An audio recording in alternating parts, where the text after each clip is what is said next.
بسم اللہ الرحمن الرحیم۔ محترم سامعین، ناظرین و ویورز، السلام علیکم ورحمۃ اللہ وبرکاتہ۔ امید ہے اللہ تعالیٰ کے فضل و کرم سے خیریت سے ہوں گے۔ اللہ تعالیٰ آپ کو، آپ کے اہل خانہ کو ہمیشہ اپنی حفظ و امان میں رکھے، خوش رکھے، شاد باز رکھے۔ راہ ہدایت و نجات کے سلسلے کا ولاگ رسول اللہ صلی اللہ علیہ وسلم کی نماز قرآن اور حدیث کی روشنی میں، اس کا آغاز کرنے سے پہلے گزارش ہے کہ اگر آپ نے ابھی میرے یوٹیوب چینل کو سبسکرائب نہیں کیا تو سبسکرائب کر لیں، لائک کر کے بیل آئیکن کو پریس کرنا نہ بھولیں، اور دوستوں سے شیئر بھی کر لیں تاکہ اس طرح آنے والے ایسے روحانی اور قرآنی ولاگ جو سراسر باعث خیر، باعث برکت اور باعث ہدایت اور باعث ثواب ہیں، وہ آپ تک اور دوستوں تک باقاعدہ پہنچتے رہیں۔ شروع کرتے ہیں۔ رسول اللہ صلی اللہ علیہ وسلم کی نماز قرآن اور حدیث کی روشنی میں۔ بسم اللہ الرحمن الرحیم۔ اصلاحات شریعت۔ جو فرض عبادات ہیں ان کے احکام کا جاننا بھی گویا ضروری ہے، فرض ہے۔ جو عبادت بے علمی کی حالت میں بجا لائی جائے وہ کامل نہیں ہوتی، اس میں کئی غلطیاں رہ جاتی ہیں۔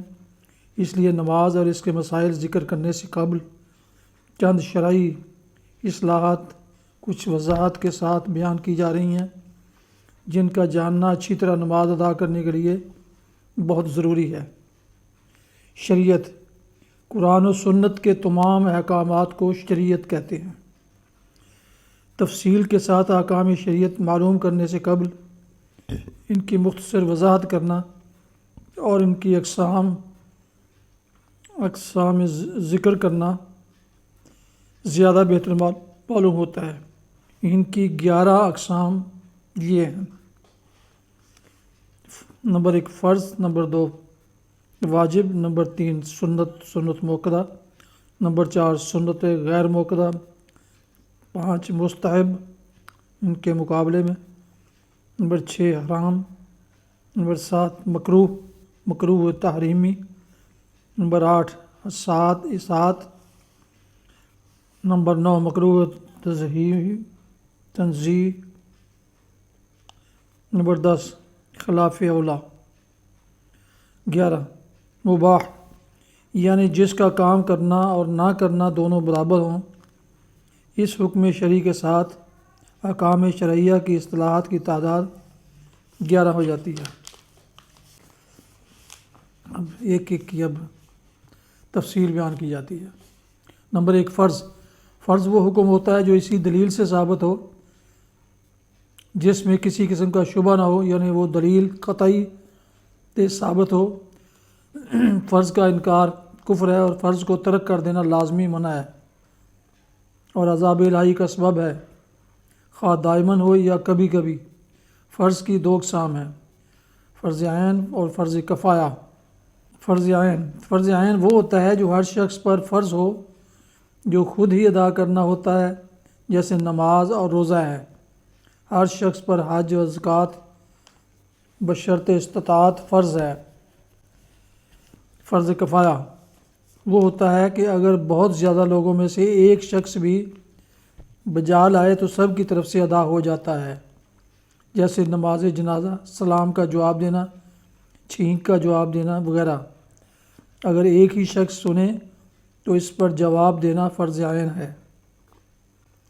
واجب وہ ہوتا ہے جس کا کرنا ضروری ہو اور ترک کرنا لازمی منع ہو، اور اس کا انکار کفر تو نہیں ہے مگر اس کا ترک کرنے والا عذاب کا مستحق ہوگا، خواہ دائماً ترک کرے یا کبھی کبھی۔ یہ دلیل ضنی سے ثابت ہوتا ہے۔ ضنی دلیل خبر واحد ہوتی ہے۔ خبر واحد وہ ہے جس کے راوی ایک یا ایک سے زیادہ ہوں، مگر اس قدر زیادہ نہ ہوں کہ ان کی نسبت جھوٹ کا شبہ نہ ہو سکے، جیسے جماعت کے ساتھ نماز پڑھنا اور سورہ فاتحہ پڑھنا واجب ہے۔ واجب کی ایک تعریف یہ بھی ہے کہ جس کام کو نبی کریم صلی اللہ علیہ وسلم نے بطور عبادت ہمیشہ کیا ہو اور اس کے ترک کر دینے پر آپ صلی اللہ علیہ وسلم نے انکار کیا ہو، یا اس کے ترک کر دینے پر وعید فرمائی ہو، جیسے جماعت کے ساتھ نماز پڑھنا واجب ہے، اس کے ترک کرنے پر وعید فرمائی ہے۔ عمل کے اعتبار سے فرض اور واجب یکساں ہیں۔ نماز کے 21 واجبات ہیں، جن میں سے 14 واجبات کو ترک کرنے یا مؤخر کرنے سے نماز میں سجدہ سہو لازم ہو جاتا ہے۔ سنت کی لغوی تعریف یہ ہے: الطریقۃ المسلوکۃ فی الدین، یعنی دین میں عبادت کرنے کا طریقہ۔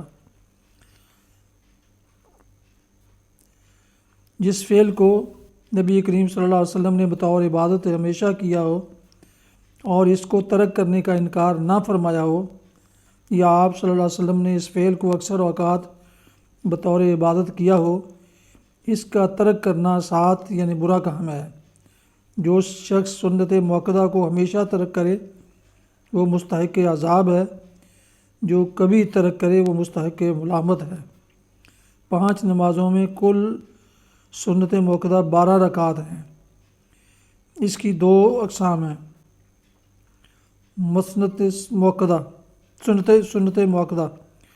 سنت موقدہ پر اس قدر تاکید ہے کہ اس کی پابندی نہ کرنے والا گنہگار ہے، اور شفاعت مصطفیٰ صلی اللہ علیہ وسلم سے محروم ہونے کی روایات بھی موجود ہیں، جیسے جماعت، اذان اور اقامت۔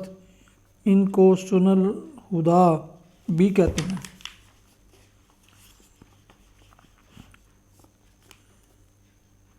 علامہ زائی رحمہ اللہ علیہ نے سنن ہدا یعنی سنت موقدہ کے بارے میں لکھا ہے کہ یہ واجب کے قریب ہیں اور ان کا تارک گمراہ ہے، کیونکہ سنن موقدات کے ترک کرنے میں دین کا استخفاف یعنی ہلکا پن ظاہر ہوتا ہے۔ سنت فجر کی سنتوں کی بہت تاکید کی گئی ہے۔ نبی کریم صلی اللہ علیہ وسلم نے ان کی خوب حفاظت فرمایا کرتے تھے۔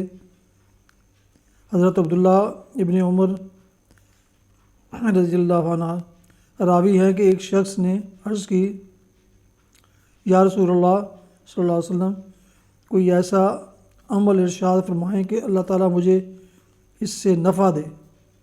آپ صلی اللہ علیہ وسلم نے ارشاد فرمایا: فجر کی 2 رکعتوں کو لازم کر لو، ان میں بڑی فضیلت ہے۔ ابو یعلا رحمہ اللہ علیہ سے روایت ہے کہ نبی کریم صلی اللہ علیہ وسلم فرماتے ہیں: سورہ اخلاص یعنی قل هو اللہ احد 3 قرآن کے برابر ہے، اور سورہ کافرون یعنی قل یا ایھا الکافرون 4 قرآن کے برابر ہے۔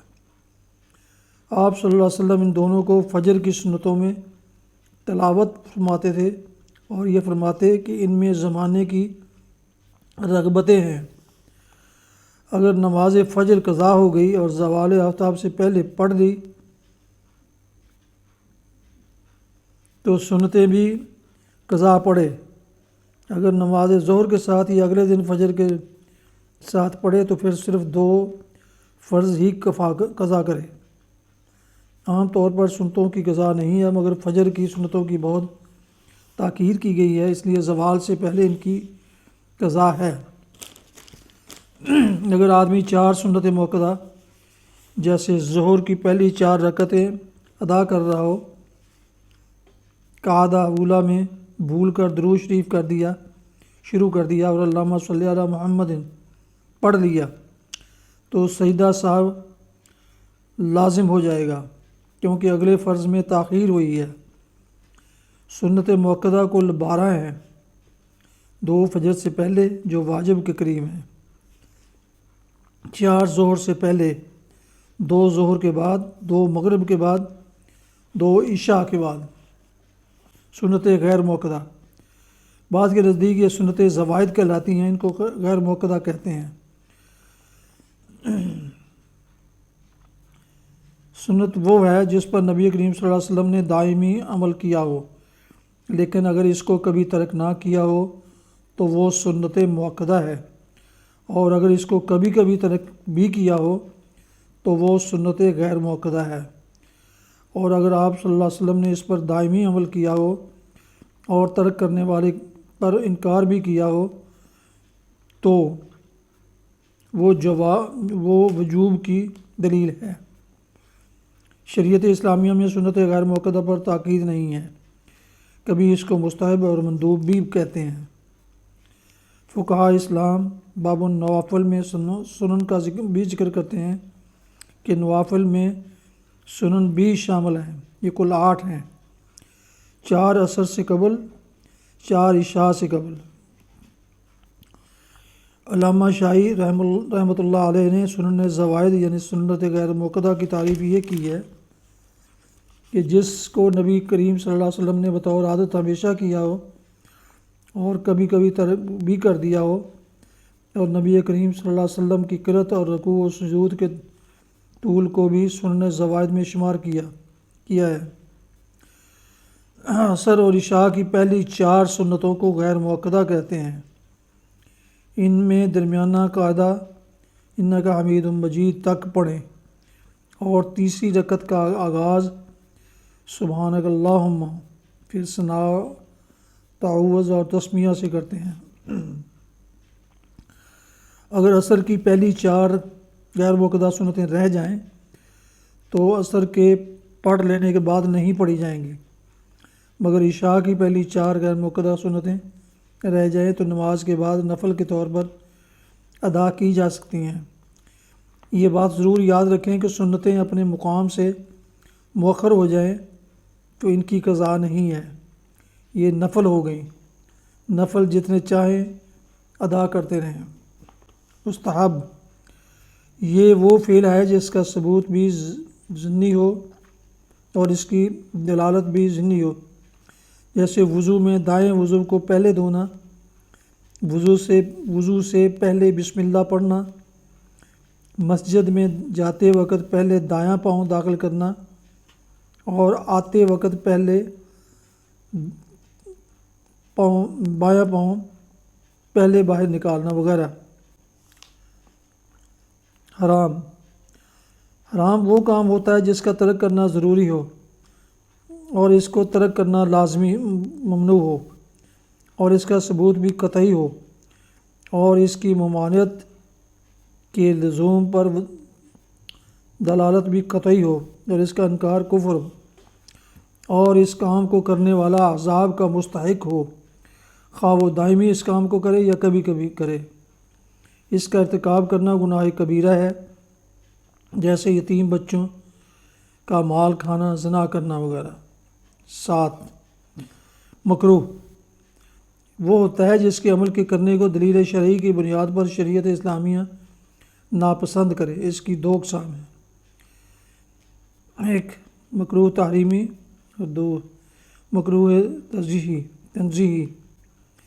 مکروہ تحریمی جس کام کو ترک کرنا ضروری ہو، اس کام کو کرنا لازمی منع ہو، اس کے کرنے پر عذاب کی وعید ہو اور اس کی ممانعت کے ثبوت یا لازمی ہونے پر دلالت دونوں میں سے ایک ضمنی ہو اور اس کا انکار کفر نہ ہو اور اس کام کو کرنے والا عذاب اور ملامت کا مستحق ہو، خواہ وہ دائمی ترک کرے یا کبھی، تاہم اس کا ارتکاب گناہ صغیرہ ہے، جیسے بغیر عذر کے باجماعت نماز کو ترک کرنا، سونے اور چاندی کے برتنوں میں کھانا وغیرہ۔ نمبر 8 یہ کہ سنت موقدہ کو دائمی ترک کرنا، اس پر اصرار کرنا ہے یا دائمی سنت موقدہ کے خلاف کام کرنا ہے، اس پر ہمیشگی اختیار کرنا عذاب کے مستحق ہونے کا سبب ہے اور کبھی کبھی کرنا ملامت کے مستحق ہونے کا سبب ہے، جیسے ارادتاً یعنی جان بوجھ کر نماز میں سنت کو ترک کرنا اور اصاعت کو واجب کرتا ہے۔ اگر بغیر ارادے کے بھول کر سنت ترک ہو جائے تو یہ اصاعت نہیں ہے، اصاعت کی غلطی کے ہونے کی وجہ سے نماز کو دوبارہ پڑھ لینا مستحب ہے۔ جو شخص سنت کو کوئی ثابت شدہ چیز نہ سمجھے اور دین میں معتبر نہ سمجھے تو وہ سنت کو خفیف یا ہلکا سمجھ رہا ہے۔ سنت کو خفیف سمجھنا اور اس کی توہین کفر ہے۔ فقہاء نے کہا ہے کہ اصاعت کراہت سے کم درجے کا حکم ہے۔ تحقیق یہ ہے کہ سات مکروہ تحریمی سے کم درجے کی چیز ہے اور مکروہ تنزیہی سے بڑے درجے کی چیز ہے۔ گناہ کے بھی درجات ہوتے ہیں۔ واجب کو اور 5 وقت کی مؤکدہ 12 سنتوں کو ترک کرنا گناہ ہے۔ جماعت کو ترک کرنا بھی گناہ ہے، لیکن یاد رکھیں کہ واجب کو ترک کرنا بڑا گناہ ہے اور سنت مؤکدہ کو ترک کرنا واجب سے کم درجے کا گناہ ہے۔ مکروہ تنزیہی وہ کام ہوتا ہے جس سے نبی کریم صلی اللہ علیہ وسلم نے منع فرمایا، پھر خود اس کام کو کیا۔ آپ صلی اللہ علیہ وسلم کا منع فرمانا کراہت تنزیہ پر دلالت کرتا ہے، عمل فرمانا بیان جواز پر دلالت کرتا ہے۔ آپ صلی اللہ علیہ وسلم نے اکثر پانی بیٹھ کر نوش جان فرمایا اور کھڑے ہو کر پانی پینے سے منع فرمایا۔ حضرت قتادہ رضی اللہ عنہ نے پوچھا، کھڑے ہو کر کھانا؟ تو آپ نے فرمایا وہ تو اس سے زیادہ برا ہے۔ حضرت عبداللہ ابن عباس رضی اللہ عنہما نے آب زمزم کا ڈول نکالا اور آپ صلی اللہ علیہ وسلم نے آب زمزم کھڑے ہو کر نوش فرمایا۔ یہ مکروہ تنزیہی نہیں ہے، بلکہ یہ بیان جواز کے لیے تھا۔ دوسری مثال یہ ہے کہ آپ صلی اللہ علیہ وسلم نے اعضائے وضو کو ایک بار دھویا اور آپ صلی اللہ علیہ وسلم نے خانہ کعبہ کا طواف اونٹنی پر کیا، حالانکہ آپ صلی اللہ علیہ وسلم اکثر اعضائے وضو کو 3 بار دھویا کرتے۔ پیدل چل کر خانہ کعبہ کا طواف کرنا افضل ہے، لیکن آپ صلی اللہ علیہ وسلم نے ایک بار اعضائے وضو کو دھو کر اور اونٹنی پر طواف کر کے اس کے جواز پر امت کو آگاہ کیا ہے۔ آج معذور لوگ ویل چیئر پر کرتے ہیں۔ آپ صلی اللہ علیہ وسلم کے لیے یہ عمل مکروہ نہیں، بلکہ احکام شرعیہ کو بیان کرنا اور امت کے لیے عملی نمونہ فراہم کرنا آپ صلی اللہ علیہ وسلم پر فرض ہے۔ ابھی آپ میرے یوٹیوب چینل سے رسول اللہ صلی اللہ علیہ وسلم کی نماز قرآن و حدیث کی روشنی میں کے سلسلے میں اصلاحات شریعت کے عنوان سے بیان فرما رہے تھے، اور اس سلسلے کے یہ بھی مکمل نہیں ہے، باقی انشاءاللہ کل کے بیان میں انشاءاللہ عرض کروں گا۔ ختم کرنے سے پہلے ایک دفعہ پھر گزارش ہے کہ اگر آپ نے ابھی تک میرے یوٹیوب چینل کو سبسکرائب نہیں کیا تو براہ کرم اس کو سبسکرائب کر کے لائک کر کے بیل آئیکن کو ضرور پریس کیجیے گا، تاکہ آنے والے ایسے روحانی اور قرآنی ولاگز جو سراسر باعث خیر، باعث برکت اور باعث ثواب ہیں وہ آپ تک اور دوستوں تک باقاعدہ اور بر وقت پہنچتے رہے۔ اللہ تعالیٰ آپ کا حامی و ناصر ہو۔ اللہ تعالیٰ آپ کو، آپ کے اہل خانہ کو ہمیشہ اپنے حفظ و امان میں رکھے، آمین۔ اپنا بہت خیال رکھیے گا۔ اپنی دعاؤں میں پاک وطن، والدین، آبا و اجداد، اعزاء و اقارب، دوست و احباب کے ساتھ اس ناچیز کو بھی شامل کریں تو انتہائی شکر گزار ہوں گے۔ اسی دعا پر آج کا یہ بیان ختم کرتے ہیں کہ آپ جہاں بھی رہیں خوش رہیں، شاد باد رہیں۔ السلام علیکم ورحمۃ اللہ وبرکاتہ۔ پاکستان زندہ باد۔ اللہ حافظ۔